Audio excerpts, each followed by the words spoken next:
Bonjour à tous et bienvenue sur la chaîne We Will Rock You, c'est Adrien qui vous parle. Je suis de retour avec mon Range Rover P38 pour le fameux voyage aux Pays-Bas dont je vous parle depuis l'épisode 2. En même temps, il y a que 3 vidéos, donc on n'est pas non plus sur un niveau de suspense d'une suite de Star Wars, quoi.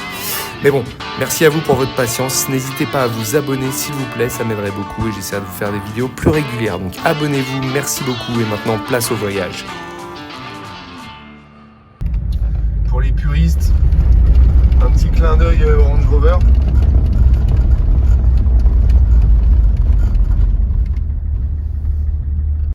Regardez ça, elle est niquée. Elle est complètement niquée.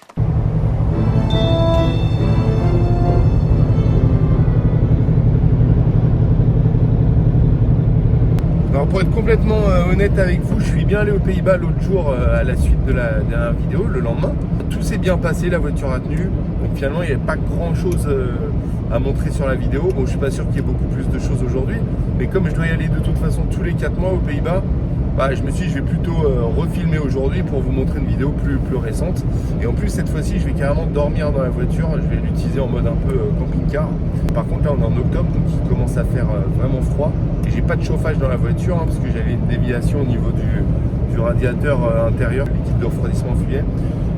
Donc bon on verra bien mais ça risque d'être un peu tendu parce qu'il y a des pénuries de carburant. Bon j'ai réussi à faire le plein et aux Pays-Bas normalement il n'y a pas de pénurie donc ça je pense pas que ça pose trop de problème. Et c'est plus la température parce que je vois que déjà j'ai déjà froid, il me faudrait presque des gants. Donc parce que là il fait 6 degrés dehors je crois. Donc sans chauffage ça se refroidit vite quoi. Surtout quand on bouge pas comme ça. Ça va, c'est pas si mal rangé quoi dans la voiture, ça va ça. C'est bon. Oh, l'autre il me double.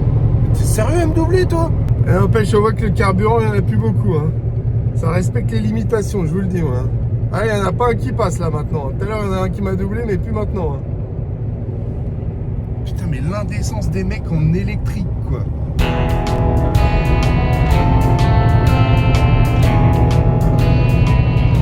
Bon, bah voilà, on va s'arrêter. On va essayer de manger local, hein, les bonnes spécialités belges. C'est bien de découvrir aussi les pays un peu étrangers. Des frites avec une bonne bière une fois. Désolé.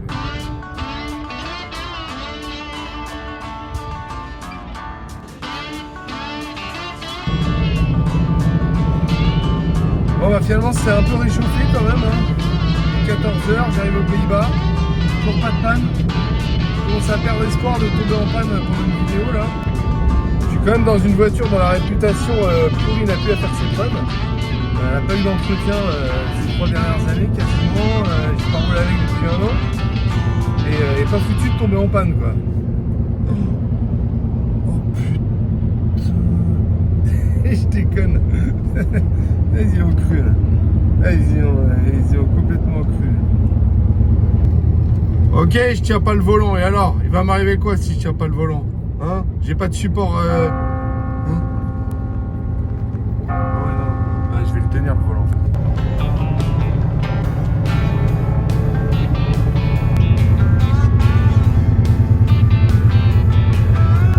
Alors ça c'est un truc typique des Pays-Bas. C'est des serres où ils cultivent du cannabis dedans. Que du cannabis partout, il y en a partout, c'est typique. Il n'y a que ça ici. Voilà. Ah non, c'est des tulipes en fait. Ah d'accord.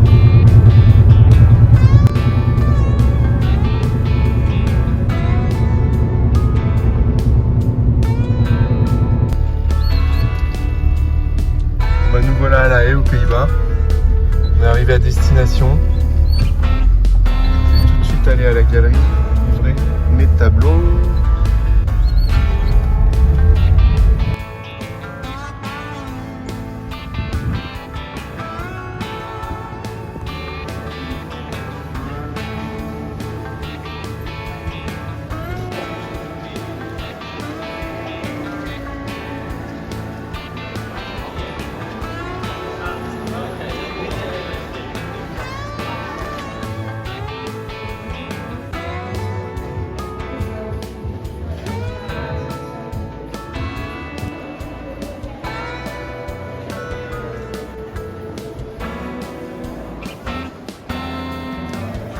Bon allez, on va trouver un endroit pour dormir. Voilà.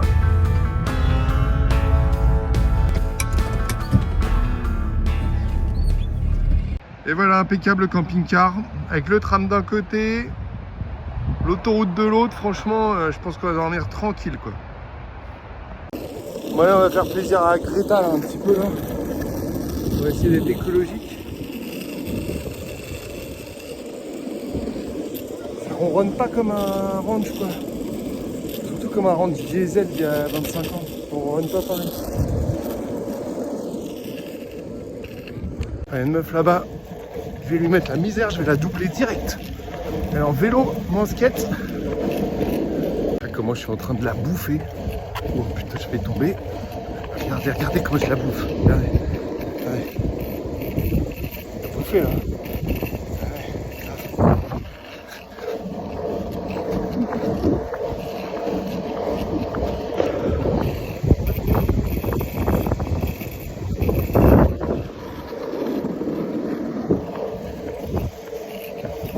Laisse tomber, après il y a des pavés, laisse tomber. De toute façon, c'est les baltringues en vélo là, ils peuvent aller sur les pavés, alors qu'en skate je peux pas, quoi.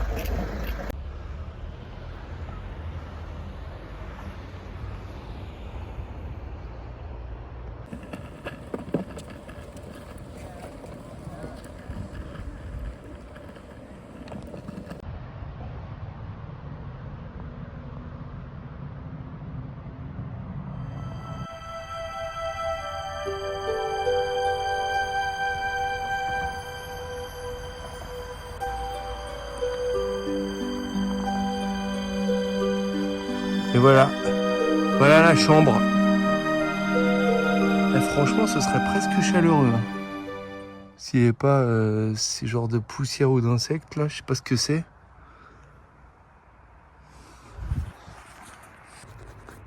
Franchement, les gens ils font chier. Allez, dans des 4 étoiles. Alors franchement, un bon vieux ranch, tu fais pas mieux. Là, franchement, on est pas mal là. On est au calme. Un petit clair de lune en plus là, franchement j'aime bien. Hein. Un petit peu orangé là. Ouais, sympa la lune. Ah bah voilà, j'ai dormi comme un bébé. Réveillé toutes les 10 minutes.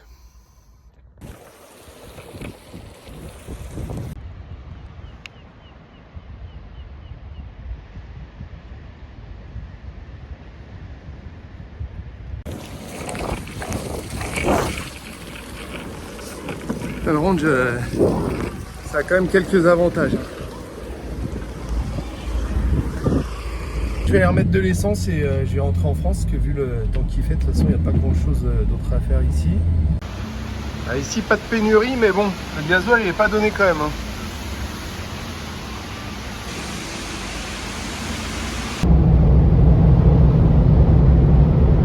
Ah, ça joue le malin à tirer des remorques là, mais ça n'a pas la force de son aïeul. Hein. Respecte un peu ton grand-père, toi, quand même. Hein. Fais-moi le malin comme ça.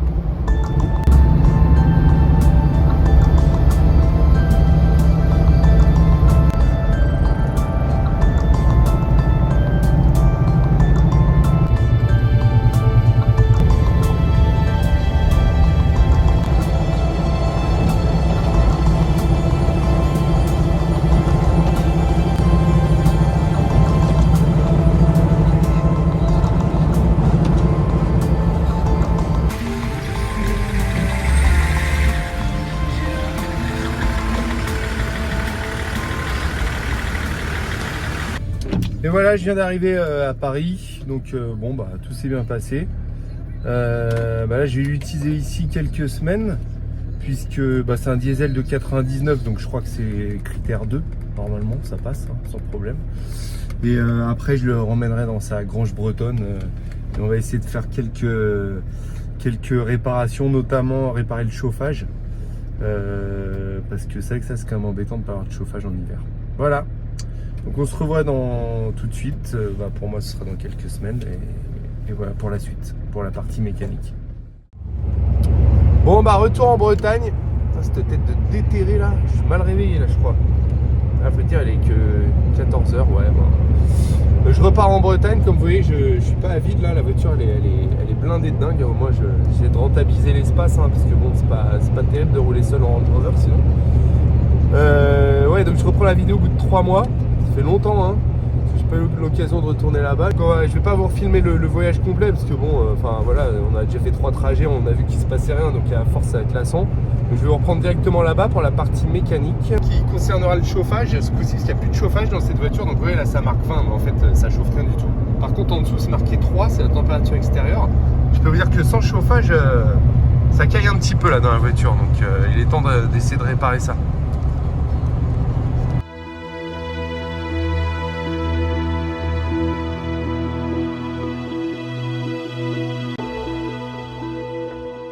Ah, mais en fait il commence à cailler sévère là. J'ai froid aux mains là. Je vais conduire avec les genoux, tiens.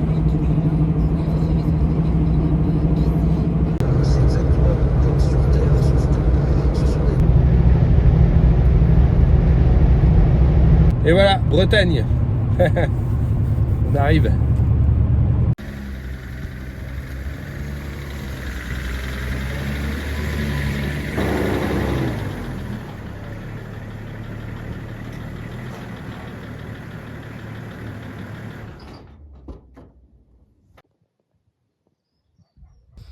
Bon alors on va essayer de se remettre à ce problème là de fuite de liquide de refroidissement dans l'habitacle. Donc vous voyez là j'ai une fuite énorme, tout ça c'est un bibet de liquide de refroidissement. J'ai démonté toute la boîte à gants, j'ai vu que ça venait d'ici. Là en fait il y a des joints toriques là qui relient la tubulure la métallique qui vient du capot moteur au radiateur de chauffage, hein. Et il y a des petits joints là au bout de la tubulure, des O-rings, des joints toriques qui fuient. Et donc il faut les remplacer. Seul problème c'est que là il y a une vis ici pour désolidariser le radiateur des tubes. Et la vis elle est foirée. Donc il va falloir que j'essaie de percer là. Mais surtout pas abîmer le radiateur. Parce que si je dois changer le radiateur c'est une galère de dingue. Faut démonter tout le tableau de bord. Alors déjà là, normalement pour ça il faut démonter le tableau de bord. Sauf que j'ai sectionné, enfin déjà j'ai démonté toute la boîte à gants et j'ai sectionné la conduite d'air là pour pouvoir passer. Bon, je vais la réparer avec une chambre à air, un truc comme ça pour refaire une étanchéité. Mais voilà, mon seul espoir c'est de percer là. En attendant, pour pouvoir rouler, j'avais dévié le circuit de refroidissement. En fait, il passe plus du tout dans la voiture. Vous voyez, j'ai fait une jonction comme ça pour pouvoir dépanner quoi. Mais du coup, il n'y a plus de chauffage dans la voiture. Voilà, alors bien sûr quand on met la perceuse, c'est impossible de la mettre dans le bon angle. Voilà, donc là si je fais comme ça, je vais percer direct le radiateur. C'est pour ça que j'ai pris un forêt exprès avec un embout comme ça. Je vais essayer de le mettre dans un embout qui permet de dévier l'angle. Bon, j'essaie encore une fois de dévisser une dernière fois, mais bon à mon avis c'est foutu. Ouais, donc ouais, la vis est complètement foirée. Je pense que ça sert à rien d'insister. Donc je vais essayer de percer avec le même outil du coup.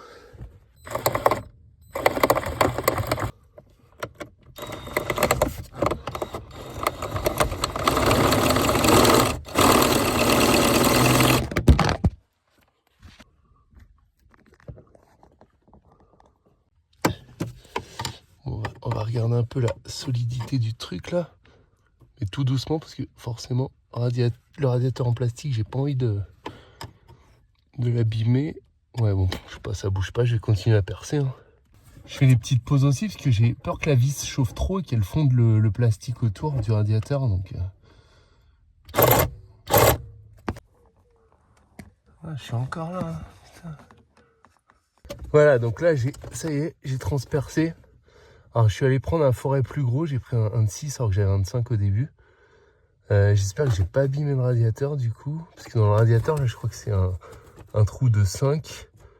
Mais bon, avec la tête de la vis comme je vais la remplacer, ça devrait aller je pense. Voilà, donc ça y est, j'ai pu l'enlever. Ouais. Je crois que j'ai pas abîmé le radiateur. Alors on va essayer d'enlever ça maintenant. Hop. Je vais appuyer là pour le sortir en fait. l'intérieur, voilà. Et tirer dessus, et voilà. On va les enlever par là, et voilà.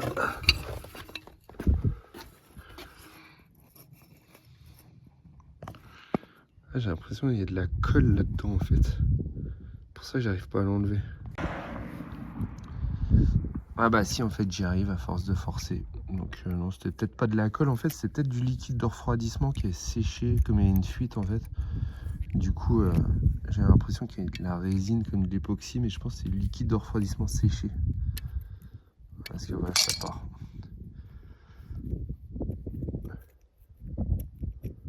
Donc je remets ça comme ça. Donc celui qui est en haut, c'est celui qui sort à droite, et celui qui est en bas, c'est celui qui sort à gauche. Voilà. Alors voilà, donc là j'ai les nouveaux joints. Je vais les enduire de silicone. Voilà, donc je les enduis de silicone.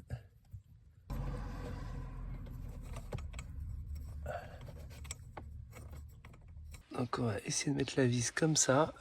Et je remplace la vis cruciforme par une vis BTR, comme ça sera beaucoup plus facile à dévisser la prochaine fois. Et voilà, hop là. Voilà, bon j'évite de serrer trop fort parce que vu que c'est du plastique, je vais pas le fendre. Hein. De toute façon, je pense pas que ça serve trop de serrer vu qu'il y a les joints et le silicone. Donc, surtout maintenant, avant de tout remonter là, je vais remettre le circuit de refroidissement en ordre. Enfin, je vais refaire passer le liquide là-dedans. Puis on va voir si ça fuit quoi. Je vais enlever ça, la déviation. Là, je dévisse les colliers. Je remets les durites là. Et puis voilà, avec les colliers d'origine qui sont là. Puis on va voir ça. Voilà. Voilà. Voilà.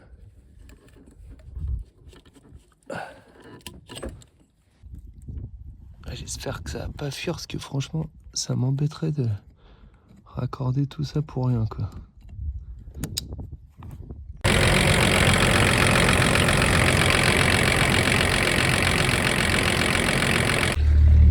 Et la catastrophe, c'est le radiateur qui est fendu. C'était pas les joints. Je vous passe les multiples démontages et remontages que j'ai fait pour en être sûr, mais il n'y a aucune chance de le sauver.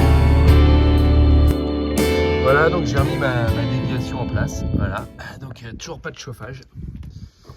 Ah bah, super vidéo, hein. Bon elle est au moins utile pour ceux dont c'est les joints qui sont à changer, parce que ça marche, hein. Pour les joints à changer c'est une bonne technique, hein. Il n'y a pas besoin de démonter le tableau de bord, hein. Faut accéder par là, démonter la boîte à gants, couper cette gaine d'aération et on peut y accéder par là. Mais alors quand c'est le radiateur qui est fendu, là c'est autre chose. Donc vous voyez, je vous montre quand ça marche, mais je vous montre aussi quand ça marche pas. Donc bon, je verrai si je le fais. Je vais pas le faire tout de suite, hein. J'ai d'autres priorités mécaniques. Et puis bon bah de toute façon après avec les beaux jours qui arrivent, le chauffage c'est moins embêtant quoi, mais j'aurais bien aimé remettre ça bien quoi. Bon, en attendant, je vais faire rouler un peu celle-là. Puis je vous dis à une prochaine avec celle-là ou une autre, je sais pas, on verra. Ciao!